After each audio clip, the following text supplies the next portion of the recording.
अब इस शब्द का प्रयोग करके कैसे फंडिंग जमा की जाती है वो है हलाल अर्थव्यवस्था। तो मैकडोनल्ड्स के जितने भी जॉइंट्स पूरे देश भर में हैं आज वो हलाल सर्टिफाइड है। आज जितने भी बर्गर किंग के जॉइंट्स हैं वो हलाल सर्टिफाइड है। शार्प का रेफ्रिजरेटर हलाल सर्टिफाइड है, उसका ओवन हलाल सर्टिफाइड है, मतलब इलेक्ट्रॉनिक आइटम भी हलाल सर्टिफाइड है। हर हिंदू किस तरह से विचार करता है कि मैंने वोट दे दिया तो मेरा काम हो गया, अब जो कुछ करेगा योगी और मोदी करेंगे, इस तरह से हम बैठ जाते हैं। तो अब हमें ये समझना होगा कि सिर्फ वोट देकर काम नहीं चलेगा। ये जो हलाल के नाम पर जो पैसे जमा किए जा रहे हैं वो आतंकवाद के लिए उपयोग किया जा रहा है। तो अब वहाँ पर ऑस्ट्रेलिया की कंपनी, ऑस्ट्रेलिया भी वहाँ पर सख्त होने लगा है। और ये सिर्फ षड्यंत्र भारत में हो रहा है क्या? तो भारत में नहीं हो रहा, क्योंकि इनका षड्यंत्र क्या है, तो ये पूरा organisation of Islamic countries, Malaysia, पूरा इसके अंदर इन्वॉल्व है। क्या ये पैसा लव जिहाद के लिए उपयोग किया जा रहा है? क्या ये पैसा वक़्फ़ की संपत्ति को ग्रैब करने के लिए उसे उपयोग किया जा रहा है? किसके लिए उपयोग किया जा रहा है? नमस्कार, मेरा नाम अनुपम प्रसून है। आपको एक फैसला उत्तर प्रदेश में योगी आदित्यनाथ की सरकार के द्वारा जो लिया गया था उसके बारे में ज़रूर पता होगा। वो फैसला था कि हलाल सर्टिफाइड प्रोडक्ट, मतलब खाने पीने की चीज़ें प्रोडक्ट में, वो उत्तर प्रदेश में कोई बेच नहीं सकता है। योगी आदित्यनाथ की सरकार को ये फैसला क्यों लेना पड़ा और हलाल प्रोडक्ट आखिर होता क्या है, इसका कितना बड़ा कारोबार है? एक आकलन तो ये भी कहता है कि हजारों करोड़ रुपए में ये कारोबार पहुंच चुका है और भारत को इस्लामिक राष्ट्र बनाने की दिशा में ये जो हलाल सर्टिफाइड प्रोडक्ट हैं वो एक की रोल अदा कर रहे हैं। तो इससे कैसे बचा जाए और क्या होता है, आखिर इस पर इतना शोर क्यों मचा है हलाल सर्टिफाइड प्रोडक्ट्स पर? आज हम इसे बहुत डिटेल में समझेंगे और हम ये भी जानेंगे कि भारत के लिए, भारत की इकोनॉमी के लिए, भारत के लोगों के लिए, हिंदू राष्ट्र की जो कल्पना है उसके लिए ये हलाल सर्टिफाइड कितना बड़ा खतरा है। हमारे साथ बातचीत करने के लिए आज हमारे साथ बेहद खास मेहमान मौजूद हैं। नरेंद्र मधुकर सुर्वे जी मौजूद हैं जो मुंबई के रहने वाले हैं। नमस्कार। बहुत बहुत स्वागत है आपका। नमस्ते। मैं थोड़ा आपके बारे में परिचय दे देता हूँ नरेंद्र जी, कि आपने वाणिज्य शाखा में ग्रेजुएशन तक की पढ़ाई की है, मतलब आपको फाइनेंस और इकोनॉमी की नॉलेज है। आप एक औषधि कंपनी में काम कर चुके हैं। 2018 में दिल्ली में रहकर आप हिंदू जनजागृति समिति के प्रवक्ता के रूप में काम कर रहे हैं।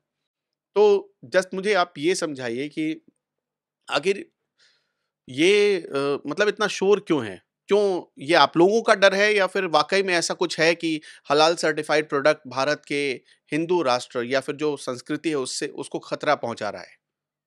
जी। सभी दर्शकों को मेरा नमस्कार। देखिए, ऐसा है कि जिस तरह से हम पूरे विश्व में एक पद्धति से एक परिस्थितियाँ आज हम देख रहे हैं, तो ये कट्टरवाद या हम एक कह सकते हैं कि आतंकवाद और अलगाववाद की जो स्थितियाँ दिन ब दिन हम बढ़ती हुई विश्व भर में हमें दिखाई दे रही है। तो एक जो नैरेटिव पिछले अनेक वर्षों से आप सभी को पता होगा कि गज़वा-ए हिंद का एक नैरेटिव चला है। फिर कुछ लोगों को पूरे विश्व को इस्लाममय करना है। तो इसके लिए जब ये करना है तो उसके लिए पैसों की आवश्यकता होती है, उसको धन की आवश्यकता होती है। तो ये धन किस तरह से बटोरा जाए, वो किस तरह से जमा किया जाए, तो इसके लिए ये एक पूरी योजना को योजनाबद्ध तरीके से इसको तैयार किया गया, जिसका नाम है हलाल सर्टिफिकेट। इसको हमें इस तरह से देखना चाहिए कि पहली बात मैं आप सभी को यहाँ पर सभी दर्शकों को बताना चाहूँगा कि आज का जो विषय के ऊपर हम जो बात कर रहे हैं ये किसी एक पंथ के ऊपर हम आक्षेप नहीं कर रहे हैं। तो हमें ये समझना होगा कि ये एक बहुत बड़ी अर्थव्यवस्था के ऊपर ये आघात करने वाला एक षड्यंत्र है, जिसका किसी पंथ से रिलेशन तो बनाया गया है पर वो है नहीं। मतलब ये कहना कि हलाल सर्टिफिकेट प्रोडक्ट से इस्लामिक राष्ट्र स्थापित होगा, गलत है। उसी के लिए ये किया गया, पर उसका नाम हलाल लिया गया है। जैसे हम अगर कुरान में हम देखते हैं तो हलाल किसके लिए किया गया? हलाल जो शब्द जब कुरान में लिया गया है तो वो पशु की हत्या के लिए उपयोग किया गया है। जो पशु हत्या की जाती है इस्लाम के अनुसार, तो उसमें हलाल शब्द का प्रयोग किया गया है। तो हलाल यानी क्या है? तो एक पद्धति से उस पशु को जिस तरह से झटका पद्धति से धड़ और जो उसका सिर है वो अलग किया जाता है, पर इसमें इस्लाम में उसको पूरा काटा नहीं जाता है, उसका जो खून है वो बहने दिया जाता है और काटने के समय उस जो पशु है, उस पशु का जो सिर है वो मक्का की ओर किया जाता है और कलमा पढ़ा जाता है। ये एक प्रक्रिया है और उस पद्धति से यदि उसकी हत्या या उसका वध किया जाता है तो वो एक प्रकार से हलाल माना जाता है। अब इस शब्द का प्रयोग करके कैसे फंडिंग जमा की जाती है, वो है हलाल अर्थव्यवस्था, जो वैसे देखा जाए तो इस्लाम के अनुसार भी मान्य नहीं है। वो क्यों मान्य नहीं है? क्योंकि आज हलाल सर्टिफिकेट किसके लिए बेचा जा रहा है? तो हलाल सर्टिफिकेट आज जो दिया जा रहा है वो कॉस्मेटिक्स के लिए दिया जा रहा है। तो क्या इस्लाम के अनुसार कॉस्मेटिक्स मान्य है?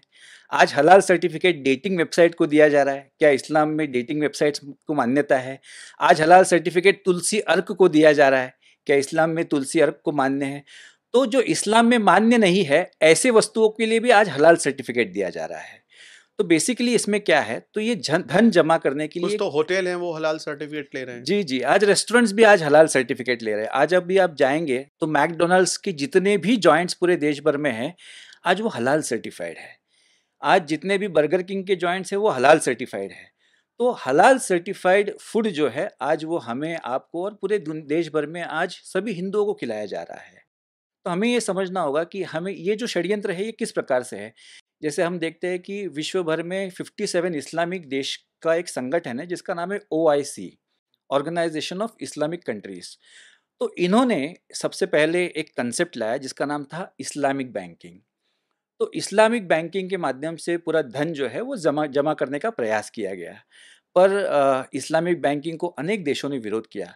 भारत में भी इस्लामिक बैंकिंग की अनुमति दे दी गई थी मनमोहन जी की सरकार में। पर जैसे 2014 में मोदी जी की सरकार आई और इस्लामिक बैंकिंग की जो अनुमति है वो भारत में भी रद्द कर दी गई। तब उसके बाद में HSBC के एक जो वाइस प्रेसिडेंट है, हनीफ रऊस करके उनका नाम है, उन्होंने इस कंसेप्ट को सामने लाया और उन्होंने ये कहा कि हम हलाल सर्टिफिकेट एंड सर्विसेज नाम का एक नया कंसेप्ट लाएंगे। वो कंसेप्ट क्या होगा? सबसे पहले इसको इस्लामिक देशों में लागू कर दिया गया। तो यानी ये बताया गया कि जो भी माल नॉन इस्लामिक देश से इस्लामिक देश में आएगा, उस कंपनी को उस प्रोडक्ट के लिए एक सर्टिफिकेट लेना होगा, उसका नाम है हलाल सर्टिफिकेट। तो सबसे पहले क्या हुआ, यदि नॉन इस्लामिक देश यानी जैसे भारत है, तो भारत से किसी भी इस्लामिक देश में मुझे कोई भी व्यापारी को कोई भी चीज़ बेचनी है, भले हो जूते हो, चप्पल हो, कॉस्मेटिक्स हो, शुगर हो, कुछ भी हो, तो उसको एक एडिशनल सर्टिफिकेट लेना पड़ता था, हलाल सर्टिफिकेट। तब तक भी ठीक था, हमें कोई अड़चन नहीं थी उसमें। तो ये एक प्रकार का हम ये समझ सकते हैं कि जैसे औरंगज़ेब के काल में जजिया टैक्स जो बोलते थे, ये इसी प्रकार का एक टैक्स लगाया गया। अब उन्होंने इसको और आगे बढ़ाया। उन्होंने उसको आगे कैसे लेके गए, तो उन्होंने इसको भारत में भी लागू करना प्रारंभ कर दिया। तो भारत में ये अलग-अलग कंपनीज़ के पास गए और कंपनीज़ पे जाकर उनको बताया कि आप यदि आप हमारा हलाल सर्टिफिकेट लेते हैं, तो आपका व्यापार बढ़ जाएगा, आप एक्सपोर्ट भी कर सकते हैं। तो आखिर में व्यापारी व्यापारी होता है, वो मार्केटिंग के लिए थोड़ा खर्चा तो रखता ही है, उसका फंड्स तो होता ही है। तो ऐसे करते-करते आज भारत में आज अनेक कंपनियाँ जो है, जो प्रोडक्ट्स बिक रहे हैं, आज हलाल सर्टिफिकेट बिक रहे हैं। कोई नंबर्स हैं आपके पास? नंबर्स बहुत ज़्यादा है, तो यानी किसी एक नंबर को हम बता नहीं पाएँगे। मैं इतना ही बताना चाहूँगा कि आज भारत के अंदर चिप्स जो है, वो हलाल सर्टिफिकेट बिक रहे हैं।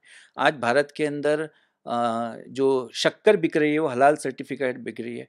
पापड़ हलाल सर्टिफाइड बिक रहा है। आज भारत के अंदर कोल्ड ड्रिंक्स हलाल सर्टिफिकेट बिक रहे हैं। कॉस्मेटिक्स हलाल सर्टिफाइड बिक रहे हैं। हलाल के नाम का फ़ैशन आ गया है। आज भारत के अंदर अस्पताल भी हलाल सर्टिफिकेट ले रहे हैं। तो ये बहुत बड़े मात्रा में है। आज अमेज़न के या फ्लिपकार्ट पे या ऑनलाइन पोर्टल जितने भी हैं, उसके ऊपर जब आप जाएँगे और हलाल टाइप करेंगे, तो आपको पूरी की पूरी सूची वहाँ पर दिखेगी, कितने अधिक मात्रा में कंपनियों ने हलाल सर्टिफाइड प्रोडक्ट्स ले रहे हैं और ये बेचे जा रहे हैं, धड़ल्ले से बेचे जा रहे हैं। अच्छा, मैं आपसे एक चीज़ जानना चाहता हूँ। मुझे नहीं पता कि हलाल सर्टिफ़ाइड प्रोडक्ट कौन-सा है। मैं मार्केट जाता हूँ, मैंने दुकानदार को कहा कि आप मुझे एक चिप्स का पैकेट दे दो। तो मैं कैसे ये जान पाऊँगा कि ये प्रोडक्ट हलाल का है या नहीं है? जी।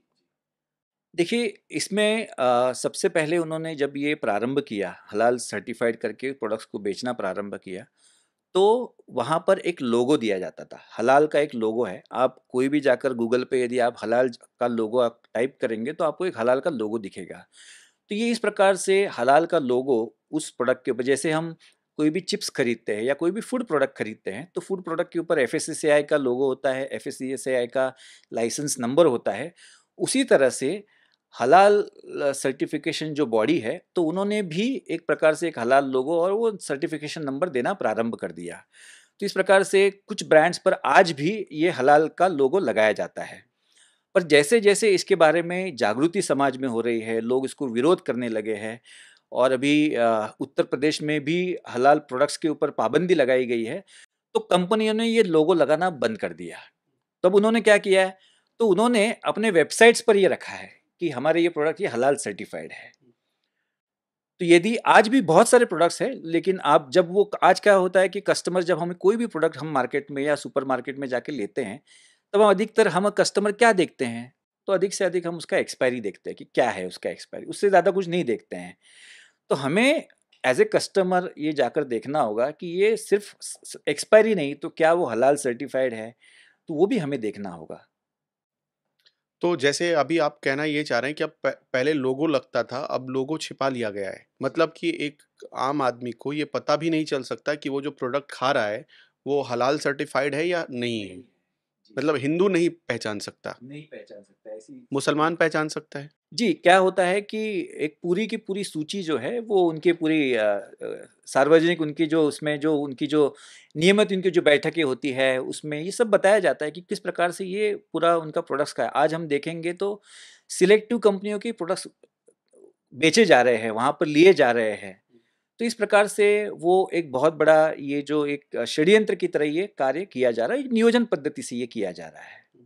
मतलब मुसलमान जो प्रोडक्ट खरीदता है, उसको पहले से पता होता है कि हमें ये प्रोडक्ट खरीदना है क्योंकि ये हलाल सर्टिफ़ाइड है। जी, जी, उस प्रकार की ये सूचियाँ वहाँ पर प्रसारित की जाती है और मुझे लगता है कि इसी कारण हम देखते हैं कि भारत के अंदर आज यदि हम विशेष समुदाय के उस जहाँ पर जाके देखेंगे, तो वहाँ पर उसी प्रकार के प्रोडक्ट्स हम अधिकतर बिकने हुए देखेंगे। तो ये क्या कुछ दबाव डाला जाता है, कुछ बाध्य किया जाता है कि आपको वही प्रोडक्ट खरीदना पड़ेगा? इसका पूरा मैकेनिज़्म कैसे काम करता है? इसमें रेवेन्यू जनरेशन कैसे होता है? जी। मतलब कैसे पैसा आता है? कैसे पैसा डिस्ट्रीब्यूट किया जाता है? ये कैसे इकोनॉमी क्या है इसकी? देखिए, इसमें ऐसा है कि जैसे कि मैंने पहले भी बताया आपको कि आज भारत के अंदर मैकडॉनल्ड्स के कितने जॉइंट्स होंगे? हज़ारों तो जॉइंट्स हज़ारों होंगे। तो जितने भी हज़ारों जॉइंट्स हैं, आज हर एक जो उनका जो फ्रेंचाइज़ी है, वो हलाल सर्टिफ़िकेट खरीदता है। खर पैसे देने पड़ते हैं। पैसे देने पड़ते हैं, कोई मुफ़्त में ये सर्विसेज़ आपको नहीं मिलती। कितने पैसे देने पड़ते हैं? करीबन हर साल का 1 साल का 25 से 30 हज़ार रुपया है और 3 साल का यदि आप लेंगे तो 50 से 60 हज़ार रुपया उसका सर्टिफ़िकेट होता है। हर साल वो देना पड़ता है या 3 साल का लेंगे तो 3 साल का। यदि आप कोई प्रोडक्ट यदि खरीदते हैं तो प्रोडक्ट के लिए भी 25 से 30 हज़ार रुपया है 1 साल का। उसमें एडिशनल वो लोग जीएसटी चार्ज करते हैं, फिर एडिशनल वो उनका जो कार्यकर्ता आकर वो सर्टिफ़ाई करता है, उसको कुछ हज़ार रुपया एक्स्ट्रा मिलता है। तो ऐसे 25 से 30 हज़ार रुपया करीबन एक प्रोडक्ट का 1 साल का होगा और यदि आप 3 या 5 साल का लेंगे तो उसको 50 से 60 हज़ार रुपया देना पड़ता है। तो जैसे आज हम देखेंगे तो हल्दीराम के प्रोडक्ट्स हैं, तो वो हलाल सर्टिफ़ाइड है। नहीं, इस प्रकार से बहुत सारी कंपनियाँ की हल्दीराम के तो बहुत सारे प्रोडक्ट हैं, तो हर प्रोडक्ट के लिए अलग-अलग लेना पड़ता है? हर प्रोडक्ट के लिए अलग-अलग लेना पड़ता है। जैसे हल्दीराम के पास 50 प्रोडक्ट हैं। तो उन्होंने निश्चित किया होगा कि यदि उनको 50 के 50 प्रोडक्ट यदि करने हैं, तो 50 के 50 प्रोडक्ट वो करेंगे। बहुत सारी बिस्किट्स हैं, वो हलाल सर्टिफ़ाइड है। नेस्ले के प्रोडक्ट्स हलाल सर्टिफ़ाइड है। ब्रिटानिया के प्रोडक्ट्स हलाल सर्टिफ़ाइड है। तो ऐसी बहुत सारी कंपनियाँ हैं, जिसके आज प्रोडक्ट्स जो है, वो हलाल सर्टिफ़ाइड आज बिक रहे हैं मार्केट में। बिग कोला नाम का एक कोला आता है, वो हलाल सर्टिफ़ाइड है। भारत के अंदर एक ऑनलाइन डेटिंग वेबसाइट अब मुझे बताइए कि ऑनलाइन डेटिंग वेबसाइट का और इस्लाम का क्या संबंध है? पर ऑनलाइन डेटिंग वेबसाइट को भी हलाल सर्टिफ़िकेट बेचा जा रहा है। फिर अब आगे जाकर उन्होंने क्या किया है कि इसको और उन्होंने बढ़ाया है। अब कुछ बिल्डर्स हैं जो एक रेसिडेंशियल कॉम्प्लेक्सेस बना रहे हैं। तो शरिया कंप्लायंट रेसिडेंशियल कॉम्प्लेक्स के नाम पे केरला में अब रेसिडेंशियल कॉम्प्लेक्स भी हलाल सर्टिफिकेशन ले रहे हैं। गुरुग्राम में भी इस प्रकार से एक शरिया कंप्लायंट कॉम्प्लेक्स बनाया गया, वहाँ पर भी हलाल सर्टिफिकेट बेचा जा रहा है। ग्लोबल हॉस्पिटल्स नाम की चेन है चेन्नई में। तो भारत में हॉस्पिटल टूरिज़्म बहुत बड़ी मात्रा में होता है। बहुत बड़ी मात्रा में मिडल ईस्ट और वहाँ से लोग जो है, वो मेडिकल ट्रीटमेंट के लिए भारत में आते हैं, क्योंकि भारत में सस्ती मेडिकल ट्रीटमेंट मिलती है। तो सस्ती मेडिकल ट्रीटमेंट मिलने के चक्कर में और ये हमारे पास में पेशेंट्स आए, इसके लिए आजकल अस्पताल भी हलाल सर्टिफ़िकेट लेना प्रारंभ कर दिया है। तो इस प्रकार से ये जो हलाल सर्टिफ़िकेट है, जो हर एक माध्यम से बड़ी मात्रा में बेचा जा रहा है। शार्प का रेफ्रिजरेटर हलाल सर्टिफाइड है, उसका ओवन हलाल सर्टिफाइड है, मतलब इलेक्ट्रॉनिक आइटम भी। इलेक्ट्रॉनिक आइटम भी हलाल सर्टिफाइड है। इसके आगे जाके आपको मैं बताता हूँ, आपको दर्शकों को आप गूगल में जाकर देखिए, शरिया कंप्लाइंट हलाल स्टॉक्स, शेयर मार्केट में भी हलाल स्टॉक्स आ गया है। अब स्टॉक्स का और हलाल का क्या संबंध है, पर शरिया कंप्लाइंट हलाल स्टॉक्स ऐसे भी आपको जानकारी आपको गूगल पे मिल जाएगी। तो यानी हर जगह पर ये एक प्रकार से ये हलाल को प्रस्थापित करके, और सबसे बड़ी बात ये है, तो मुझे एक चीज़ हाँ, आप पहले कंटिन्यू करें। हाँ। इसमें और एक बड़ा इसमें क्या है कि हलाल के माध्यम से भेदभाव किस तरह से हो रहा है, ये भी हमें समझना होगा। आज मैकडॉनल्ड्स को हलाल सर्टिफिकेट बेचा जाता है, या 5 स्टार रेस्टोरेंट्स जो नॉनवेज सर्व करते हैं वो हलाल सर्टिफिकेट बेचते हैं। तो आपने बहुत जगह पे, जब हम किसी भी रेस्टोरेंट में जाएंगे तो बहुत बार ये पढ़ा होगा, वी सर्व ओनली हलाल फूड, है ना? तो उसका अर्थ यही होता है कि दैट इज़ हलाल सर्टिफाइड है। तो जब हमने ये मैकडॉनल्ड्स को पूछा कि क्या आप जैसे अधिकतर लोग जो मैकडॉनल्ड्स में जाने वाले हैं तो वो तो हिंदू ही है, हिंदू समाज से 90% से अधिक लोग हिंदू जो जाते हैं, और सिख लोग भी जाते हैं। और सिखों में तो जो उनकी सिखों में जो एक धारणाएं बताई गई, तो उसमें हलाल फूड खाना या हलाल नॉनवेज खाना ये तो गैर माना गया है। तो आज मैकडॉनल्ड्स जो खाना खिला रहा है वो सिर्फ हलाल ही खिला रहा है। हिंदुओं के लिए अलग व्यवस्था है तो अलग व्यवस्था नहीं है। तो ये क्या हो गया, हिंदुओं के साथ में तो भेदभाव हुआ ना। मुझे ना खाते हुए भी मुझे जबरदस्ती से हलाल खिलाया जा रहा है। मतलब एक खास कम्युनिटी को खुश करने के लिए हिंदुओं के ऊपर एक चीज़ थोप दिया गया जिसकी जानकारी खुद हिंदू को भी नहीं है। नहीं है। अब इसके और आगे जाकर जो भेदभाव किस तरह से ये होता है ये बता रहा हूं मैं, किस तरह से हिंदू समाज के हाथ से जो व्यापार है वो समाप्त हो रहा है। अब जब मैकडोनाल्ड्स पहले जो चिकन वो खरीदता था, जो वो दे रहा है कस्टमर को, वो तो सभी से खरीदता था। अब क्या हो गया है, क्योंकि उसने हलाल सर्टिफिकेट लिया है, और हलाल कौन कर सकता है, सिर्फ मुस्लिम कर सकता है, क्योंकि हलाल करते वक्त उसका जो नियम क्या है, तो वो सिर्फ मुस्लिम ने करना है। तो हलाल का जो चिकन है वो मैकडोनल्ड्स को कौन सप्लाई करेगा, एक मुसलमान सप्लाई। मुसलमान ही सप्लाई करेगा। क्यों? क्योंकि मुस्लिम ही हलाल कर सकता है, हिंदू तो कर नहीं सकता। तो जो आज पूरी की पूरी पोल्ट्री इंडस्ट्री है, या पूरी की पूरी जो ये मांस की जो इंडस्ट्री है, वो उसमें से जो हिंदू समाज है, जो हिंदू खटिक समाज है, जो ये व्यापार कर रहा था, आज उसके हाथ से ये व्यापार निकलता जा रहा है। तो पूरा का पूरा व्यापार जो है आज हिंदू हाथ समाज के हाथ से निकल गया। तो पूरा एक भेदभाव ये हिंदू खटिक समाज के साथ में हो रहा है, और उसकी पूरी जो जनरेशन जो ये कर रही थी उसके हाथ से ये पूरा व्यापार निकल जा रहा है। और उसी के साथ मैं आपको बताता हूँ, जैसे मांस जो एक्सपोर्ट भी होता था, तो अपेडा नाम का हमारा संगठन है, भारत का जो ऑफिशियल जो परमिशन देता है, अपेडा नाम का ये गवर्नमेंट का एक संस्था है। तो उसमें भी पहले हमने देखा कि जैसे कोई एक्सपोर्टर का लाइसेंस चाहिए तो उसमें वो हलाल सर्टिफिकेट होना आवश्यक है, इस प्रकार का एक नियम बनाया गया था। तो हमने जब अपेडा को पूछा कि भैया वैसे तो हला मांस जो है वो सिर्फ इस्लामिक कंट्री में जाता है क्या, तो नहीं, वो तो नॉन इस्लामिक कंट्रीज में भी जाता है। तो ये नियम क्यों है कि सिर्फ हलाल क्यों चाहिए, और हलाल करने के लिए सिर्फ मुस्लिम वहाँ पे क्यों होना चाहिए। तो जैसे हमने अपेडा को इसके बारे में ज्ञापन दिया, और हमने हमारा उनको ये दिया कि ये इसके ऊपर आक्षेप लिया, तब अपेडा ने वो वहाँ पर जो ये नियम था उस नियम को उसमें बदल दिया। तो इसके कारण क्या हुआ कि जो एक्सपोर्ट करने वाले भी थे वो भी वही थे। मतलब अब हलाल सर्टिफाइड नहीं, ज़रूरी नहीं। अब हलाल सर्टिफिकेट की आवश्यकता नहीं है। अब बिना हलाल सर्टिफिकेट के भी आप नॉन इस्लामिक देशों में तो एक्सपोर्ट कर ही सकते हैं ना। अच्छा, मुझे एक चीज़ बताइए, जैसे एक प्रोडक्ट है, एक मैकेनिज़्म मैं चला रहा हूँ, मुझे अगर हलाल सर्टिफ़िकेट खरीदना है, तो वो कैसे खरीदा जाता है? उसका क्या तरीका है? कौन बेचता है इसे? देखिए, भारत में प्रमुख 5 जो संगठन हैं जो ये हलाल सर्टिफिकेट बेचते हैं, जिसका नाम है हलाल इंडिया प्राइवेट लिमिटेड, हलाल certification services India private limited, जमाते उलेमा हिंद ट्रस्ट। आपने बहुत बार इस ट्रस्ट का नाम, संगठन का नाम अलग अलग जगह पे सुना भी होगा। जमाते उलेमा हिंद महाराष्ट्र, हलाल काउंसिल ऑफ इंडिया, और ग्लोबल इस्लामिक शरिया सर्विसेज। तो ये जो आपने प्रमुख, कहा शेयर मार्केट में भी हलाल जी सर्टिफ़ाइड जी है। जी जी प्रमुख 6 संगठन हैं जो ये भारत के अंदर आज ये हलाल सर्टिफिकेट बेचते हैं। तो वैसे तो जैसे कोई भी फूड प्रोडक्ट है, जब हम फूड प्रोडक्ट के लिए परमिशन लेते हैं तो एफएससीआई का स्वयं का एक लैब है जो उसको टेस्ट करता है, उसको रेक्टिफाई करता है और वो एक सर्टिफिकेट, ऑथेंटिक सर्टिफिकेट देता है। तो मेरा यही प्रश्न है कि ये इन 6 संगठनों के पास में ऐसी कौन-सी व्यवस्था है, साइंटिफिक व्यवस्था क्या है, जो एफएससीआई ने सर्टिफाई किया हुआ प्रोडक्ट, जो एफएससीआई कहता है हाँ ठीक है ये शुद्ध है, आप बेच सकते हैं, और इसके बाद में इनके पास में ऐसी कौन-सी सुविधा है जो ये कहते हैं कि हम इसको सर्टिफाइड कर सकते हैं? यही बहुत बड़ा प्रश्न है, जो हम सभी को समझना होगा।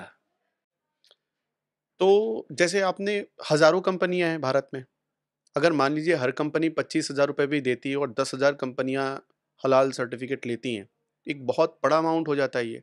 मैं तो बहुत छोटे लेवल पे काउंट कर रहा हूँ, ये तो लाखों में हो सकती हैं कंपनियाँ। तो ये अमाउंट जाता कहाँ है? इसका होता क्या है? इस्तेमाल क्या होता है? कैसे इसके आगे क्या करते हैं ये, जो पैसे लेने वाले लोग होते हैं, कैसे इस्तेमाल करते हैं?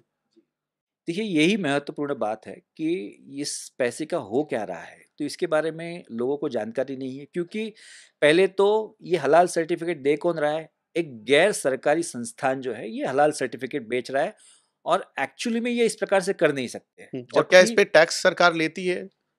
वैसे तो ये लोग जीएसटी कलेक्ट करते हैं, और वो जीएसटी देते हैं या नहीं देते हैं ये भी एक बहुत बड़ा प्रश्न है। सरकार ने इसके अंदर इन्वेस्टिगेशन करना चाहिए। और ये एक बहुत बड़ी बात है कि एक तो ये एनजीओ है, और एनजीओ इस प्रकार से सर्विसेज बेच सकता है या नहीं बेच सकता है, ये भी बहुत बड़ा प्रश्न है। तो सीधे बहुत मोटे पैसे का आदान-प्रदान हो रहा है। बहुत मोटे पैसे का आदान प्रदान हो रहा है, और ये पैसा कहाँ जा रहा है, इसके बारे में जांच होनी बहुत आवश्यक है। जब हम ये देखते हैं कि इसमें जमाते उलेमा हिंद ट्रस्ट का नाम आता है, तो जमाते उलेमा हिंद क्या करता है? तो जब हमने अध्ययन किया तब ये हमें समझ में आया कि जमाते उलेमा हिंद जो है, भारत के अंदर ये जितने भी आतंकवादी अलग अलग केस में पकड़े जाते हैं, उन सभी के केसेस के लिए जमाते उलेमा हिंद उनको एडवोकेट दे रहा है, उनकी केसेस लड़ रहा है। कोई एग्ज़ाम्पल? यानी जमात उलेमा इनका आपको मैं बताता हूँ यहाँ पर। जमात उलेमा अहमदाबाद सीरियल ब्लास्ट में जो आतंकवादी वहाँ पर पकड़े गए थे, उनको वहाँ पर फांसी की शिक्षा हुई थी। तो उनको अगले कोर्ट में जमात उलेमा हिंद लीगल एड दे रहा है। कमलेश तिवारी की हत्या हुई थी, हम सभी को पता है। कमलेश तिवारी की जो हत्या हुई थी, उनके जो अक्यूज्ड है, आरोपी है, उनकी केस जमात उलेमा हिंद लड़ रहा है। यहाँ पर दिल्ली में, यहाँ पर जब वो हाँ, जहांगीरपुरी में राइट्स हुए, तो जहांगीरपुरी में राइट्स हुए थे, उसके बाद में दूसरे दिन बुलडोज़र वहाँ पर पहुँच गया था। तो बुलडोज़र को रोकने के लिए जमाते उलेमा हिंद जो है, ये सर्वोच्च न्यायालय में कपिल सिब्बल को लेकर पहुँच गए थे। तो यह एक, और वहाँ पर उसको बुलडोज़र को रुकवा दिया था। तो एक प्रकार से हम देख रहे हैं कि जमात उलेमा हिंद जो है, ये एक प्रकार से टेररिज्म को सपोर्ट कर रहा है, इस प्रकार से ये भी ये दिख रहा है, और ये पैसे भी जमा कर रहा है। तो क्या ये फंड्स जो इसका उपयोग किया जा रहा है, तो क्या ये भारत विरोधी गतिविधियों के लिए उपयोग किया जा रहा है? इसकी जाँच होना बहुत ही आवश्यक है। जमात उलेमा हिंद का एक जो कलकत्ता का एक जो प्रमुख है, उसने तो भारत के गृह मंत्री अमित शाह को भी धमकी दे दी थी कि तुम कलकत्ता आके दिखाओ तो हम आपको देख लेंगे। अगर जैसे अभी क्या सिस्टम है कि मान लीजिए आपके पास कोई कंपनी है, आपने अगर 10,000 लोगों से कोई कलेक्शन किया, तो आपको एक-एक पैसे का सरकार को हिसाब देना पड़ता है। हिसाब नहीं दिया तो इनकम टैक्स, और बाद में अगर मनी लॉन्ड्रिंग लगता है तो सरकार ईडी भी भेज सकती है। तो क्या आज तक ऐसा कोई भी चार्जेज़ या कोई भी ऐसा एक्शन नहीं हुआ इन इन 6 संगठनों पर? अभी उसमें से 2 संगठनों के ऊपर कार्रवाई होना शुरू हुआ है, या और उनकी भी जाँच भी आई है। और उसमें जाँच ये आई है कि ये लोग फ़ेक सर्टिफ़िकेट्स बेच रहे थे। इस प्रकार का एक अभी जो जानकारी पिछले कुछ दिनों से अभी जो दिखाई दे रही है, वो सामने आई है कि ये फ़ेक सर्टिफ़िकेट्स भी ये लोग दे रहे थे। यानी हलाल के नाम पर ये घोटाले भी कर रहे थे। तो ये बड़ी मात्रा में घोटाला भी इसमें हो रहा है।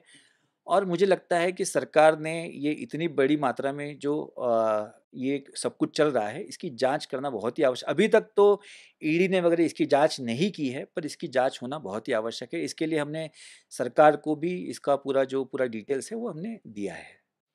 अच्छा, बहुत सारे लोग ये भी कहते हैं कि इससे जो हमारी संस्कृति है, हमारा जो हिंदू राष्ट्र की जो हमारी कल्पना है, उसके ऊपर चोट पहुँच रही है। तो आप क्या भी मानते हैं ऐसे? ये कैसे हो रहा है? नहीं देखिए, यही है ना कि इस पैसे का उपयोग अलग-अलग स्तर पे किया जा रहा है क्या? किसके किसके लिए उपयोग किया जा रहा है, क्या ये पैसा लव जिहाद के लिए उपयोग किया जा रहा है, क्या ये पैसा वक़्फ़ की संपत्ति को ग्रैब करने के लिए उसी उपयोग किया जा रहा है, किसके किसके लिए उपयोग किया जा रहा है। तो ये बहुत ही बड़ा एक, क्योंकि ये एक आर्थिक एक बहुत बड़ी ये है। तो क्या इन 6 संगठनों का वक्फ बोर्ड से डायरेक्ट कोई लिंक मिला है? नहीं, हो सकता है, और इसी की जांच सरकार ने करनी चाहिए कि समय-समय पर जमात उलेमा हिंद जो है, जमात उलेमा हिंद का तो उन्होंने ये कहा था ना कि गज़वा हिंद को भी उन्होंने सपोर्ट किया है। अभी कुछ ही दिन पहले उन्होंने किया था कि गज़वा हिंद, हाँ, हम गज़वा हिंद को सपोर्ट करते हैं। तो जो संगठन स्वयं ये कह रहा है कि हम गज़वा हिंद को सपोर्ट करते हैं, तो ऐसे संगठनों को इस प्रकार से यदि हलाल के नाम से करोड़ों रुपए दिए जाते हैं, तो इसकी जाँच होना बहुत ही अच्छा, आवश्यक मैं है। मेरा एक सवाल आपसे ये है कि आप तो हिंदू जन जागरण के लिए काम कर रहे हैं, तो आप हलाल का विरोध क्यों कर रहे हैं? वो तो एक सिस्टम है, वो तो चल रहा है जैसे उसको चलना है। जी, जी।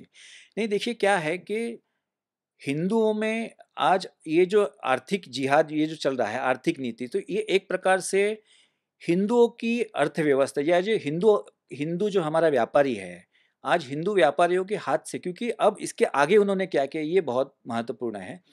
अब वो कहते हैं कि हलाल सर्टिफिकेट आपको दे दिया जाएगा। तो जैसे उदाहरण के तौर पर समझिए कोई चिप्स बेचने वाली कंपनी है, वो हलाल सर्टिफिकेट हर साल ले रही है। अब उन्होंने एक क्या ऐड किया है कि वहाँ पर अब एक नया नॉर्म ये है कि वहाँ पर अब वो अपना एक आदमी रखेंगे, जो वो चेक करेगा कि सही में आप हलाल दे रहे हैं या नहीं दे रहे हैं। और ये जो चेक रहेगा वो हमारा आदमी वहाँ पे करेगा, और उसका पैसा भी आपको देना पड़ेगा, उसका पगार भी आपको देना पड़ेगा। और ये सिर्फ षड्यंत्र भारत में हो रहा है क्या? तो भारत में नहीं हो रहा है, क्योंकि इनका षड्यंत्र क्या है, तो ये पूरा organisation of Islamic countries, Malaysia पूरा इसके अंदर इन्वॉल्व्ड है। तो इनका आगे की जाकर सोच ये है, उनका कांसेप्ट है फार्म टू फ्रेश, यानी एग्रीकल्चर से जो भी निकलेगा और जो माल फाइनल कस्टमर तक पहुंचेगा, उसमें पूरी की पूरी चेन हमारी होनी चाहिए। तो ये पूरा का पूरा जो व्यापार है, ये पूरा व्यापार इनके हाथ में जैसे जैसे चला जाएगा, तो जैसे हमको पता है कि जैसे ईस्ट इंडिया कंपनी भारत में आई थी, तो उन्होंने क्या किया था, तो सबसे पहले उन्होंने क्या किया कि व्यापार के ऊपर ही उन्होंने हाथ डाला। जैसे जैसे फंडिंग बढ़ेगा, जैसे जैसे व्यापार हाथ में आएंगे, तो आने वाले काल में उसका दुरुपयोग भी किया जा सकता है, और हम वो देख रहे हैं कि किस प्रकार से तो कितने आतंकवादी। देशों में ये हो रहा है? मतलब कोई आकलन है ऐसा? नहीं, अनेक देशों में इसकी शुरुआत जो हुई थी, इसकी शुरुआत इन्होंने इंग्लैंड से की थी, और अनेक देशों में हो रहा है। ऑस्ट्रेलिया में भी अब वहाँ पर उनकी जो एजेंसियाँ हैं, उन्होंने भी जाँच की, और उनको भी ये पाया गया कि वहाँ पर भी ये जो हलाल के नाम पर जो पैसे जमा किए जा रहे हैं, वो आतंकवाद के लिए उपयोग किया जा रहा है। तो अब वहाँ पर ऑस्ट्रेलिया की कंपनी, ऑस्ट्रेलिया भी वहाँ पर सख्त होने लगा है। फ्रांस में तो एक पोर्ट को ही उन्होंने हलाल सर्टिफ़ाइड कर दिया है। पोर्ट, हाँ, पूरा का पूरा पूरा पोर्ट। बंदरगाह को। पोर्ट। आप सोचिए, एक बार वो हो गया तो उसके आगे वो क्या कर सकते हैं? तो एक प्रकार से वहाँ पर भी अब हलाल के विरोध में आवाज़ उठने लगी है। और जो हलाल मांस है, हलाल मांस को अनेक देशों ने बैन किया है। अब हलाल मांस, क्योंकि हलाल मांस से जो है वो क्रूरता होती है, और पशु के ऊपर क्रूरता की जाती है, और इसके लिए हलाल मांस जो है वो अनेक देशों में अब बैन करना प्रारंभ हुआ है। और ये एक बहुत बड़ी इकोनॉमी बन रही है।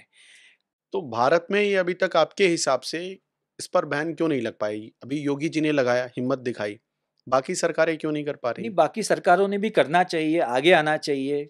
योगी जी ने तुरंत इसको संज्ञान में लेकर, उनको जिस तरह से इसका थ्रेट उनको सामने लगा है, और उन्होंने भी इसकी आगे जांच भी उन्होंने शुरू कर दी है। तो मुझे लगता है कि आहिस्ता-आहिस्ता आने इससे उसकी जिस तरह से रिपोर्ट आकर आगे आएगी, और केंद्र सरकार भी इसके विषय में जांच कर ही रही है, तो मुझे लगता है कि आने वाले काल में सकारात्मक हम हैं कि सरकार इसको गंभीरता से लेकर पूरे भारत भर में मैं इसको आपसे पूछना चाहता हूँ, जैसे नेस्ले का आपने उदाहरण दिया, नेस्ले जो प्रोडक्ट बनाता है, वो प्रोडक्ट तो उत्तर प्रदेश में भी आता होगा, वही प्रोडक्ट आप बिहार में भी जाता है, तमिलनाडु भी जाता है, कर्नाटका भी जाता है। तो उत्तर प्रदेश के लोगों को तो अभी भी खाना पड़ रहा होगा जी। हलाल। तो ये बैन का क्या मतलब? मैं वही कह रहा हूँ कि आज यही जागृति समाज में होनी आवश्यक है कि आज सिर्फ, यानी सिर्फ अभी जैसे मैकडॉनल्ड्स या सबवे या बर्गर किंग, ये जो या जोमेटो, अगर वो हलाल ले रहा है, तो उससे बंद करने से नहीं होगा, तो ये प्रोडक्ट्स भी हलाल सर्टिफाइड है। तो इसके लिए ये बहुत बड़ी जागृति की आवश्यकता है, तो इसलिए निरंतर हिंदू जन जागृति समिति जो है, ये जागृति का कार्य कर रही है। हम सरकार के स्तर पर भी काम कर रहे हैं, हम न्यायालयीन भी प्रक्रिया में अभी हम देख रहे हैं कि इसको किस तरह से किया जा सकता है। और आगे जाकर इसको लोगों तक भी हम पहुंचा रहे हैं कि हमें, क्योंकि क्या है कि हर काम जो है, आज हुआ क्या है कि हर हिंदू किस तरह से विचार करता है कि मैंने वोट दे दिया तो मेरा काम हो गया, अब जो कुछ करेगा योगी और मोदी करेंगे, इस तरह से हम बैठ जाते हैं। तो अब हमें ये समझना होगा कि सिर्फ वोट देकर काम नहीं चलेगा। वोट देने के बाद में आगे जाकर जब वो हमारी विचारधारा की सरकार आती है, तो उससे काम करवा कर लेना ये भी महत्वपूर्ण काम है।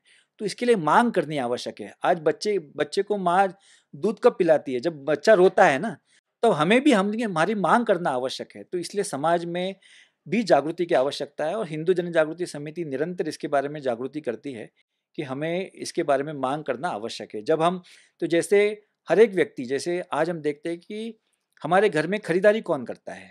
तो माताएं बहनें करती हैं खरीदारी, अधिकतर खरीदारी वही करती है। तो उनमें भी ये जागृति करने की आवश्यकता है कि हलाल क्या है, नॉन हलाल क्या है, ताकि वो भी जब सुपरमार्केट में जाए, मॉल में जाए, तो हम हलाल ना खरीदे। तो इस प्रकार से हमें जागृति करने की आवश्यकता है। बहुत-बहुत शुक्रिया और मेरा ये मानना है कि शायद हलाल से जुड़ा हुआ जो भी सवाल लोगों के ज़हन में होगा, आपसे इस बातचीत के दौरान वो सारे विचार मतलब जो भी लोगों के दिमाग में कोई कन्फ्यूज़न होगा हलाल को लेकर, वो सब कुछ ख़त्म हो चुका होगा। बाकी अगर आपको इस वीडियो से कोई जानकारी मिली हो, तो इसे शेयर करिएगा अपने साथ के लोगों के साथ। अपने विचार भी बाँटिएगा ज़रूर और कमेंट बॉक्स में हमें बताइएगा कि आपको ये वीडियो कैसा लगा। नमस्कार।